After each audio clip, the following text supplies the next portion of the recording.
రామాయణం ఇష్టమే, మహాభారతం ఇష్టమే, చతుర్వేదాలు ఇంకా ఇష్టం నాకు, భగవద్గీత నేను చదువుతాను. ఇంకేం దానికి ఎక్కువ మీరు ఎందుకు చెప్తున్నారు సార్? అంటే ఇప్పుడు మీరు అడిగిన దానికంటే ఒకటి ఎక్కువ చెప్తే ఇంకా బాగుంటుంది. రైట్. మీకు రామాయణం అంటే ఇష్టమా, మహాభారతం అంటే ఇష్టమా? రెండు చదివారుగా మీరు. అవునండి. ఏది ఎక్కువ ఇష్టం మీకు? నేను అదే అంటున్నాను కదా, ఈ రెండూ ఇష్టమే నాకు. ఏది ఎక్కువ ఇష్టం లేదా? రెండూ ఇష్టమే అండి.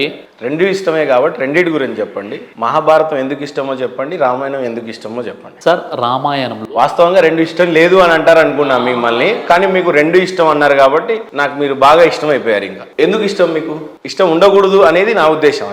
ఆ ఉద్దేశంతో మీరు మీ మైండ్ సెట్ చేసుకుని ఉన్నారు కాబట్టి మీకు అలా అనిపిస్తుంది. రైట్. ఇప్పుడు మీకు ఎందుకు ఇష్టమో చెప్పేస్తే. రామాయణం ఏంటి సార్, శ్రీరాముల వారి యొక్క జీవితానికి సంబంధించి రామాయణంలో చాలా విషయాలు ఉంటాయన్నమాట. రామాయణంలో చాలా అద్భుతమైనటువంటి స్టోరీ ఉంటుంది. మహాభారతంలో కూడా కౌరవులకు పాండవులకు జరిగినటువంటి కురుక్షేత్ర యుద్ధానికి సంబంధించినటువంటి విషయాలు ఉంటాయి. అందులోనే ఒక భాగం భగవద్గీత. ఇలా గొప్ప గ్రంథాలు అవి. రామాయణం నుంచి మీరు ఏం నేర్చుకోలేదా మీ నిజ జీవితంలో? ఎందుకు నేర్చుకోలేదండి? ఇప్పుడు రాముడు కలిగి ఉన్నటువంటి సహనమైన, రాముల వారి యొక్క ఉపదేశాలైనా చాలా విషయాలు ఉంటాయి. ఇప్పుడు ఏది నేర్చుకున్నారంటే ఏం చెప్పగలుగుతాం? అన్ని విషయాలు నేర్చుకోవాల్సిన విషయాలే. ఇంకా ఇప్పుడు కూడా నేను స్టూడెంట్నే, ఇప్పుడు కూడా విద్యార్థినే. ఇప్పుడు కూడా నేను పొద్దున కూడా గంట సేపు చదివాను నేను. మీరు విద్యార్థులు అంటే ఏ రకమైన విద్యార్థి? అంటే నేను సెల్ఫ్ స్టడీ అనేది ఇప్పుడు కూడా చేస్తున్నాను. ఏం చదివారు మీరు సార్? ఇప్పుడు నేను ఒక విషయం చెప్తాను మీకు. చెప్పే విషయం ఏంటంటే సార్, మనం స్పష్టంగా అర్థం చేసుకోవాల్సినటువంటి విషయం ఏంటంటే, ఈ రోజు వరకు కూడా నేను ధార్మిక విద్యార్థిని. అంటే నేను భగవద్గీత చదువుతున్నాను, వేదాలు చదువుతాను. అయ్యో, మీరు ఇంకా ఈ ట్రాన్స్లో ఉన్నారు. నేను అడిగింది నిజంగానే మీరు ఏం చదివారు? నేను అదే అంటున్నాను. డిగ్రీ ఏం చదివారు అని. నేను చెప్పే విషయం ఏమంటే సార్, నేను డిప్లొమా ఇన్ స్పిరిచువల్ స్టడీస్ అని ఒకటి ఉంటుంది, డిప్లొమా ఇన్ ఇస్లామిక్ స్టడీస్, ఇవన్నీ చేశాను. వాటిని పక్కన పెట్టేస్తే నేను మీకు చెప్పే విషయం ఏంటంటే, ధార్మికత, ఆధ్యాత్మికత అన్న విషయం ఏదైతే ఉందో, ధార్మిక గ్రంథాలు, అది ఒకరోజు చదివేసి పక్కన పెట్టాల్సిన గ్రంథాలు కాదండి. అవి ఏంటంటే ప్రతిరోజు కూడా మనం చదువుతూ ఉండాలి. కొత్త విషయాలు తెలుస్తూ ఉంటాయి. ఒకవేళ లేదు సిరాజ్ గారు, ఇప్పుడు ఆయన ఏం చెప్పారు, ఋగ్వేదంలో మీరు అల్లా అన్న పేరు లేదండి, ఇలా అనేది ఉంది అని చెప్పారు. నేను ఎప్పుడైతే ఆయన చెప్పారో దాని పేరు మళ్ళీ నేను రీసెర్చ్ చేస్తున్నాను, ఏముంది అసలు యాక్చువల్లీ ఆ మూల పదం ఏంటని. తర్వాత ఇప్పుడు మొహమ్మద్ ప్రవక్త గురించి ఆయన చెప్పారు, నేను తీసుకొచ్చాను బుక్స్ అన్ని కూడా, ఈ బుక్స్లో ఉన్నటువంటి విషయం చెప్పాను. కాబట్టి నేను ఎప్పుడు కూడా ఒక విద్యార్థినే. నేను ఇప్పుడు మీరు ఒక కొత్త విషయం చెప్పారనుకోండి, నేను తెలుసుకుంటాను. నేను ఒక హిందూ పండితులతో టచ్లో ఉన్నాను. అంటే ఆయన పేరు ప్రస్తావించడం మంచిది కాదు, చాలా పెద్ద ఆశ్రమంలో ఉంటారు, ఒక హిందూ పండితుల వారు ఉన్నారు. ఆయనతో నేను సలహా సంప్రదింపులు తీసుకుంటాను. సరే, పండితులతో ఆయనతో బాగుంది. అయ్యో, ఆయన నేను ఏదైనా ఒక విషయం చెప్పే ముందు కూడా, సార్ ఈ విషయం ఏంటంటే ఆయన చెప్తారు, దీని అర్థం ఇదండి అని చెప్తారు. ఆ విధంగా నేను టచ్లో ఉన్నాను. నేను చెప్పే విషయం ఏంటంటే, కొంత దీనంతో కొంత చాలా వినయంతో అడుగుతున్న ఒక ప్రశ్న. తల్లిదండ్రులు దైవ సమానం అంటారు. అలాంటి తల్లిదండ్రుల గురించి చెప్పాలంటే మీరు ఏం చెప్తారు? సార్, ప్రవక్త ముహమ్మద్ సల్లం అని చెప్పారు, తల్లి పాదాల క్రింద స్వర్గం ఉంది, తండ్రి స్వర్గానికి ద్వారం లాంటి వాడు. మీరు కనుక మీ తల్లిదండ్రులను నిర్లక్ష్యం చేస్తే మీ ఆరాధనలు కూడా స్వీకరించబడు, ఆ వ్యక్తి నరకానికి వెళ్ళిపోతాడు. ఏ వ్యక్తి అయితే వృద్ధాప్యంలో తమ తల్లిదండ్రులను వదిలేస్తాడో, పట్టించుకోడో. కాబట్టి నా తల్లిదండ్రులు సంతృప్తిగా ఉండి వాళ్ళకి నేను సేవలు చేసుకుంటే నేను అదృష్టవంతుని. నా జన్నత్, నా స్వర్గం అనేది దేవుడు నా తల్లి పాదాల క్రింద పెట్టాడు. కాబట్టి లేదండి, అప్పుడు మన సంతోష్ కనపడి గారు చెప్పారు కదా, నిజంగా వేరే మత గ్రంథాలు ఇలా లేదండి అని చెప్పారు. అలా కాదండి, అర్థం చేసుకోవడంలో లోపాలు ఉన్నాయి. నేను అడిగింది సూటిగా తల్లిదండ్రుల గురించి చెప్పంటే మీరు మళ్ళీ ధార్మికంగానే చెప్పారు. కానీ తల్లిదండ్రుల, నా తల్లి నన్ను ఇలా పెంచింది, నన్ను ఇలా ఆలించింది, పాలించింది, మా అమ్మ ఇది, మా తాత ఇది, మా అయ్యి ఇది అని మీరు చెప్పలేకపోతున్నారు. కారణం నేను ఏమంటున్నానంటే, ఎవరి తల్లిదండ్రులు వాళ్ళ గొప్ప, ఎవరి యొక్క బ్యాక్గ్రౌండ్ వాళ్ళ. నా తల్లిదండ్రులు గొప్పగానే చెప్పేవాడిని, మీరు అసలు చెప్పలేదు కాబట్టి నా బాధ. ఎందుకు? నేను ధార్మికంగా వెళ్ళిపోయారు. మళ్ళీ మీ మొహమ్మద్ ప్రవక్త ఏం చెప్పారో చెప్తున్నారు, కానీ మీ అమ్మ మిమ్మల్ని ఎలా పెంచింది, మీ నాన్నకి మీరు చేసింది. ఇప్పుడు ఒక విషయం ఆ టాపిక్ వల్ల మీకు లేదా సమాజానికి ఏదైనా లాభమా? మీరు ఈ విషయం అడిగారు, ఖచ్చితంగా లాభమే. ఎలా? మిమ్మల్ని లక్షల మంది ఫాలో అవుతారు. అవును, అది మీ ఫీలింగ్. మీ ఫీలింగ్ కదా, నా ఫీలింగ్ కూడా. మీరు కూడా అన్నారు కదా ఫాలో అవుతారు. ఈ రోజు మీ వీడియో రైట్. మరి మీ తల్లిదండ్రుల్ని మీరు ఎంత బాగా గౌరవిస్తున్నారో తెలిస్తే లక్షల మందికి ఉపయోగం. ఇప్పుడు నా తల్లిదండ్రుల్ని నేను చాలా గొప్పగా చూసుకుంటున్నాను. మా మదర్ కూడా ఇప్పుడు ఒక 3-4 డేస్ అవుతుంది, ఆమె వచ్చి వెళ్ళిపోయారు. ఇది నేను మా పేరెంట్స్కి ఎవ్రీడే ఏదో విధంగా నేను మాట్లాడుతుంటాను, చాలా సంతోషంగా. ఎంత అయినప్పటికీ కూడా తల్లిదండ్రుల రుణాన్ని మనం తీర్చుకోలేము. కాబట్టి తల్లిదండ్రులది గొప్ప స్థానం. కాబట్టి వాళ్ళు మంచిగా పెంచి పోషించారు, వాళ్ళ బాధ్యతలు వాళ్ళు నెరవేర్చారు. కానీ వేరే ఏ పర్సన్ ఉన్నా సార్, నిజం చెప్తున్నా, మా అమ్మ నాన్నని పలాని కుటుంబం, ఇక్కడ పెరిగాను, ఇలా నన్ను పెరిచారు, మా పరిస్థితి ఇది, ఈ రకంగానే చెప్తారని ఎక్స్పెక్ట్ చేస్తాం. ఒక విషయం మనం ఎంత ధార్మిక పండిత్ అయినా మరీ ధార్మికంగా ఒక విషయం ఏం చెప్దామంటే మనం ఒక దాంట్లో ఏంటంటే అసలు కంప్లీట్గా నా సెల్ఫ్ ఇంట్రొడక్షన్ ఒకటి పెడదాం మనం, వ్యక్తిగతంగా ఏంటన్నది. ఇప్పుడు మీరు అడిగారు ఎలా దేవుణ్ణి మీరు తెలుసుకున్నారు అని చెప్పి సింపుల్గా చెప్పాను. ఎందుకంటే ఈరోజు యాక్చువల్లీ మనం ఏమనుకున్నామంటే ఇప్పుడు ఆయన ఏదైతే మనపై ఎలిగేషన్స్ పెట్టారో, ఫేక్ పండితులు తీసుకొస్తారు లేదా క్వశ్చన్స్ ఇలా ఒక పండితులతో అడిగించారు, ఈయన పేరు యూనస్ ఖాన్ అని చెప్పేసి, పండిత్ దగ్గర కూడా మీరు ఆయనకు డైరెక్ట్ ఫోన్ చేయలేదు అంటే ఫోన్ మీకు ఇస్తాను. ఇప్పుడు మీకు కంప్లీట్గా ఆ వీడియో కూడా మీరు రేపు అందులో పెడతారు.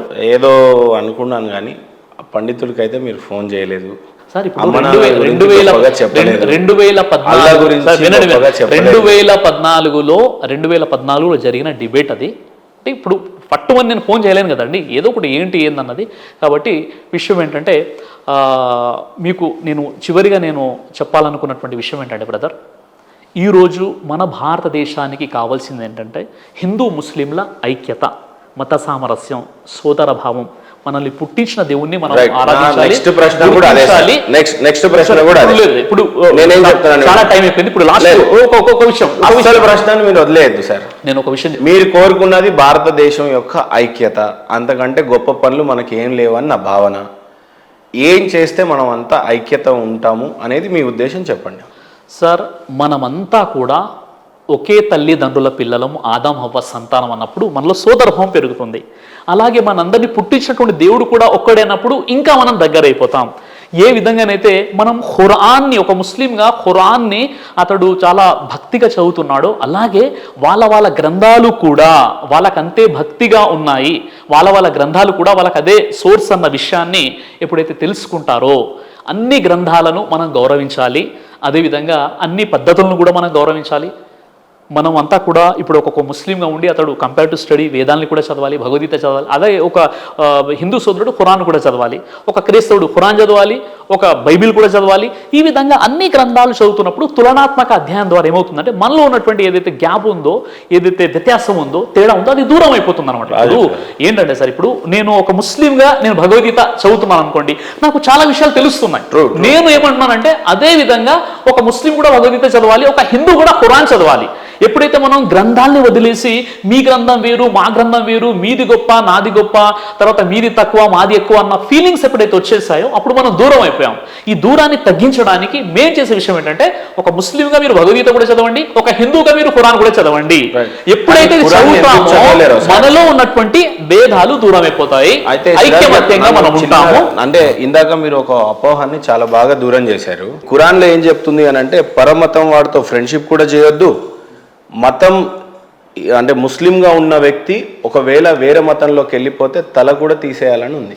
మొత్తం ఖురాన్లో ఎక్కడుందో ఆ వచనం నాకు చూపించండి ఒకసారి. దయచేసి విషయము, ఒక ముస్లింగా వెళ్ళిపోయినటువంటి వ్యక్తి అంటే ఒక ముస్లిము ఇస్లాం ధర్మాన్ని వదిలేస్తే తన తల నరికేయండి అని మొత్తం ఖురాన్లో ఎక్కడ ఉంది ఒక్కసారి మీరు. ఖురాన్ 9వ సూరా 5వ ఆయత్ ఏం చెప్తుందో చెప్పండి సార్. నేను మీకు ఒక విషయం మీరు అర్థం చేసుకోవాలి. సూరే తౌబాది సూర నంబర్ 9 ఆయత్ నంబర్ 4-5లో నిషిద్ధ మాసాలు గడిచిపోయిన తర్వాత ఈ అవిశ్వాసులను మీరు చంపండి, ఒకవేళ వారు శరణు కోరితే వారిని సురక్షితమైనటువంటి వారి ప్రదేశాల్లో. అసలు ఖురాన్ ఎందుకు తెలియదనే నా ప్రాబ్లం సార్. ఇప్పుడు మీరు ఒక క్వశ్చన్ అడిగి నేను చెప్పేటప్పుడు మళ్ళీ ఎందుకు కన్ఫ్యూజన్ చేస్తారు? అక్కడ అర్థం అది లేదు. తెలుగులో ఖురాన్ నిజంగా ఉంటే నేను ఏదైనా అర్థం చేసుకునేవాడిని. సూరే తౌబా నంబర్ 9 ఆయత్ నంబర్ 5లో ఉన్నటువంటి విషయం ఏంటంటే, మీరు నిషిద్ధ మాసాలు గడిచిపోయిన తర్వాత ఈ ముష్రికులను మీరు చంపండి. రైట్. ఖురాన్ అది ఎవరి కోసం? అది ఎవరి కోసం? 9వ సూరా 28వ ఆయత్ అదేం చెప్తుంది? నాకు తెలిసి అది బహుదేవోపాసకులు అపరిశుద్ధులు అనే ఏదో పదం ఉంటుంది అక్కడ. సార్ ఇప్పుడు సూరే ఖురాన్లో సూరే తౌబా అనేటటువంటి అధ్యాయం ఏదైతే ఉందో మిగతా అధ్యాయాలతో దాన్ని పోల్చకూడదు. అది కేవలము ఆనాటి యుద్ధ రంగానికి సంబంధించినటువంటిది.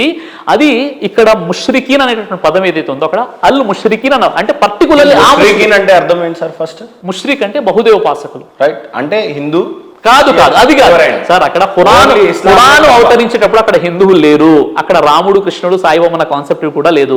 అది కేవలము ఆనాటి. రైట్. ఎవ్వరు లేనప్పుడు ముష్రికులు అంటే ఎవరిగా? అక్కడ ఉన్నటువంటి వారు ముష్రిక్ అనేవాడు. ఇప్పుడు ఖురాన్ అవతరించినప్పుడు అక్కడ ఎవరెవరు ఉన్నారంటే చూడండి, ఇప్పుడు వచ్చారు మీకు ఎవరు లేరన్నప్పుడు అక్కడ ఏముందంటే ఖురాన్ అవతరించేటప్పుడు అక్కడ బహుదైవోపాసకులు మక్కా ముష్రికీలు ఉన్నారు అనమాట. అంటే ఆ మక్కాలో ఉన్నటువంటి ఆ యొక్క 360 విగ్రహాలను ఆరాధించే వారు ఉన్నారు, క్రైస్తవులు ఉన్నారు, మజూసి అంటే అగ్ని పూజారులు ఉన్నారు, యూదులు ఉన్నారు. అయితే అక్కడ ప్రధాన ముందు ఎవరు లేరంటున్నారు. మళ్ళీ ఇప్పుడు మీరు ఇది హిందువులు కదా అన్నప్పుడు మీకు చెప్పాను నేను. ఓకే, మీరు హిందువులు కదా అన్నప్పుడు చెప్పాను. అన్య మతాలు కాదండి అది సార్, అది అన్య మతాలు కాదు, అన్య మతాలు కాదు. అల్ ముష్రికీన్ అంటే పర్టికులర్లీ అక్కడ ఎవరైతే కయ్యానికి కాలు దువ్వారో, ముహమ్మద్ ప్రవక్త వారిని అక్కడ ఆయన అనుయాయుల్ని చంపేశారో వారికి సంబంధించినది. ఇది తీసుకొచ్చేసి హిందువులకు వర్తిస్తుంది, ఇది క్రైస్తవులకు వర్తిస్తుంది, ఇది యూదులకు వర్తిస్తుంది, ముస్లిం కాని వాళ్ళందరినీ చంపేయండి అని ఖురాన్లో లేదు. ఇది ఒక పెద్ద అపోహ. లేదు, అది కేవలం అక్కడ అరబ్బీ ఏముందంటే అల్ ముష్రికీన్, ఈ నిర్దిష్టమైనటువంటి ఈ ముష్రికులు ఎవరైతే మిమ్మల్ని ఇబ్బంది పెట్టారో, ఎవరైతే మిమ్మల్ని చంపారో, ఎవరైతే మిమ్మల్ని ఇళ్ల నుండి తీసేశారో, ఎవరైతే మీపై కుట్రలు పన్నారో ఈ ముష్రికులు ఇక్కడ ఉన్నటువంటి వాళ్ళు, వీళ్ళపై అది కూడా నిషిద్ధ మాసాలు గడిచిపోయిన తర్వాత అప్పటి వరకు వారికి ఒక ఏలాన్ చేయడం జరిగింది, ఒక ప్రకటన చేయడం జరిగింది. ఈ 4 నెలల తర్వాత కూడా ఇక్కడ మీకుంటే ఇక్కడ మీకు పనిష్మెంట్ ఇవ్వడం జరుగుతుంది. అయితే ఇది నాకు ఎలా అర్థమైందో కొంత క్షమించాలా సార్. అర్థమైందే, నేను ఉన్నదే చెప్తున్నాను కాబట్టి తప్పుగా తీసుకోవద్దు. మీ మతాన్ని ఫాలో అవ్వాలి అని అంటే ఏమో కింద కోసుకోవాలి సుంతి, ఈ మతం నుంచి బయటకు వెళ్ళిపోవాలి అని అంటే తల తీసేసుకోవాలి. సార్ ఇస్లాం ధర్మంలో నిర్బంధం కానీ బలవంతం కానీ ఎక్కడ లేదు కాబట్టి వినండి అలా అనిపించిన ఇప్పుడు చూడండి, ఇస్లాం ధర్మంలో నిర్బంధం కానీ బలవంతం కానీ లేదు కాబట్టి ఎవరైనా ముస్లిం మహిళ నేను బుర్ఖా వేసుకోనన్నా బలవంతంగా ఆమెకు వేయకూడదు. అలాగే ఏ వ్యక్తి అయినా ఇస్లాంని పాటిస్తూ ఇక నేను వద్దనుకుంటే ఎక్కడికైనా వెళ్ళిపోవచ్చు ఖురాన్ ప్రకారంగా. కాబట్టి మీరు ధర్మానికి రాగానే ముందు కింద కోసేసి ధర్మం నుండి వెళ్ళిపోతుంటే పైన తీసేయండి అని ఎక్కడ లేదు. ఆ విధంగా ప్రచారాలు కల్పించారు. అంటే అక్కడ ఖురాన్లో లేదు. ఖురాన్లో ఏముంది?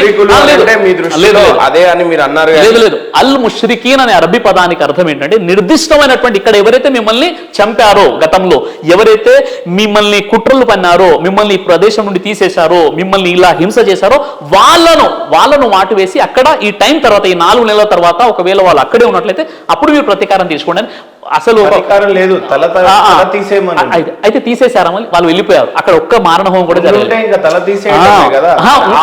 ఉన్నారా లేదా అన్న విషయం పక్కన పెట్టండి. ఉన్నారా లేదా వాళ్ళకు హెచ్చరిక. ఇప్పుడు హెచ్చరిక వాళ్ళని హెచ్చరించడం జరిగింది, వారు వెళ్ళిపోయారు, అంతే. అది ఇక దానికి ఏదో మొత్తం ఏంటంటే కట్టుకథల్లో అల్లేసి ప్రచారం చేస్తున్నారు. ఓకేనండి. ఇతర గ్రంథాలు ఎక్కడన్నా చూసినట్లయితే ఒక బైబిల్ ఖురాన్ తప్పితే వేరే ఏవి చూసినా కొంత బాధ కలిగించే విషయం ఏంటంటే, ఇక్కడ పురాణాల్లోకి వచ్చేసరికి, గీతలోకి వచ్చేసరికి, వేదాల్లోకి వచ్చేసరికి భార్య భర్తలు ఇద్దరు కూర్చొని దేవుడిని ఆరాధించాలని ఉంటుంది. పూజలు చేయాలి, హోమం చేయాలి, ఎవ్రీథింగ్ కలిసి ఉంది. కొన్ని సందర్భాలలో మనిషి దేవుడిని కూడా పాచికాలు ఆడి ఓడించిన వాళ్ళు ఉన్నారు, యుద్ధాలు చేసి ఓడించిన వాళ్ళు ఉన్నారు. ఏ సంబంధమైనా సరే దేవుడు మనిషి కలిసి ఉన్నాడు. ఇక్కడ బైబుల్ ఖురాన్కి వచ్చే సిస్టమ్ దగ్గర కొంత కన్ఫ్యూజన్ నాకేంటంటే, ఎప్పుడు కూడా దేవుడు ఎవరో చెప్పరు, కానీ ఆయన ఒకడు ఉన్నారు అని చెప్తారు. ఆయనను కలిసింది లేదు, చూసింది లేదు, మాట్లాడింది లేదు, కానీ వాక్యాలు మాత్రం తరతరాలుగా ఎన్నో సంవత్సరాల నుంచి చదువుతూ వస్తున్నాం. ఇక్కడ మాత్రం దేవుడు క్లియర్గా ఉన్నాడు, హోమాలు చేస్తున్నారు, పూజలు చేస్తున్నారు, దేవుడితో సంబంధాలు ఉన్నాయి. దేవుడితో సంబంధం లేకపోవడం ఏంటి సార్? సార్ దేవుడితో మనకు సంబంధం ఉండాలి కదా. బ్రహ్మ గడియ అంటారు. ఇప్పుడు చెప్తున్నాను, దేవుడితో సంబంధం ఏంటంటే తహజ్జుద్ నమాజ్ అని ఒకటి ఉండదు, బ్రహ్మ గడియ. ఆ గడియలో దేవుడు మీకు చాలా దగ్గరగా అయిపోతాడు. ఆ గడియలో ప్రార్థనలు చేసేసుకోవాలి. కాబట్టి బ్రహ్మ గడియ, దీన్ని తహజ్జుద్ నమాజ్ అని అంటారు. రోజు 5 పూటల ప్రార్థన ఉంటుంది. ఇంకా దేవునికి అంతకంటే ఎక్కువ దగ్గర ఎలా అవుతారు? ఇప్పుడు ఒక వ్యక్తి ఎంత బిజీ స్కెడ్యూల్లో కూడా అతడు వెళ్ళి 5 టైమ్స్ నమాజ్ చదువుతున్నాడంటే అతడు దేవుడికి ఎంతగానో దగ్గర అయిపోతున్నాడు. మళ్ళీ రాత్రి 3 గంటలకు లెగిసి తహజ్జుద్ బ్రహ్మ గడియల్లో అతడు నమాజ్ చదువుతున్నాడంటే ఇంకా దగ్గరికి అయిపోతున్నాడు. మరి అలాంటప్పుడు దేవునితో ఇంకా సంబంధం, దేవుడు పక్కన వచ్చి కూర్చొని ఈ బిజినెస్లో పార్ట్నర్షిప్ తీసుకోవాలా? అది కాదు కదా. దేవుడు అంటే దేవుడు ఒక అస్తిత్వం. దేవుడు ఏం చెప్పాడు? మీరు ఇలా ఆరాధించండి, నేను మీకు దగ్గర అవుతాను.